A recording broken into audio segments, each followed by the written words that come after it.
સુરતમાં ખાડી પૂરની સ્થિતિને કારણે સ્થાનિક વેપારીઓને રોવાનો વારો આવ્યો। ભારે વરસાદ અને ખાડીના પાણી બેક મારવાને કારણે પર્વત પાટિયા નજીક આવેલી જાણીતી થફે બ્રિઝો માર્કેટ ભારે મુશ્કેલીમાં મુકાઈ છે। માર્કેટના બેઝમેન્ટમાં પાણી ફરી વળતા ત્યાં રાખેલો 100થી વધુ પાર્સલ કાપડનો કરોડો રૂપિયાનો માલ સામાન સંપૂર્ણપણે ભીંજાઈ ગયો, જેને કારણે વેપારીઓને પાયમાલ થવાની નોબત આવી।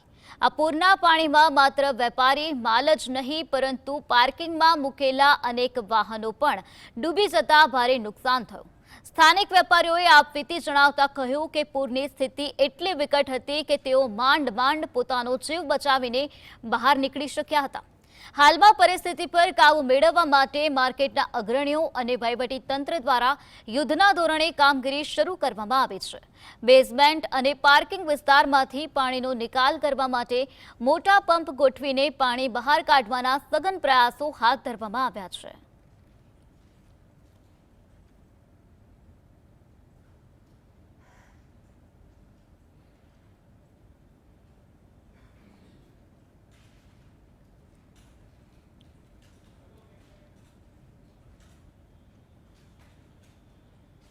સુરતના અનેક ટેક્સટાઇલ માર્કેટોની અંદર બેઝમેન્ટમાં પાણી ભરાયા છે, ત્યારે જીએસટીવીની ટીમ પર્વત પાટિયા ખાતે આવેલા ફેબ્રિક્સ માર્કેટની અંદર પહોંચી છે।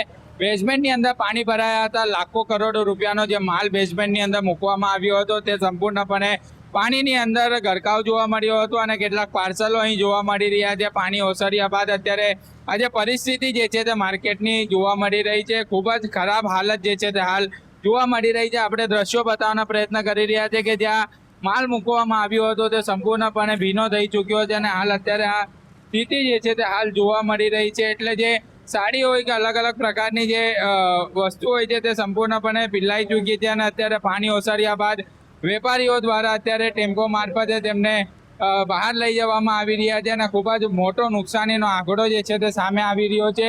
અનેક ટેક્સટાઇલ માર્કેટોની અંદર હજુ પણ બેઝમેન્ટમાં પાણી ભરાયેલા જોવા મળી રહ્યા છે। ફેબ્રિક્સ માર્કેટમાં પાણી ઉતર્યા બાદ અત્યારે જે ટેક્સટાઇલ માર્કેટનો જે માલ હોય છે, પાર્સલો છે, તે અત્યારે પાણીની અંદર ગરકાવ જોવા મળ્યા હતા। તે માલ અત્યારે લઈ જવા માટેની કામગીરી કરવામાં આવી રહી છે અને બીજી તરફ વેપારીઓને ખૂબ જ મોટું નુકસાન થયું છે। સાહિત્ય જગતાપ, જીએસટીવી।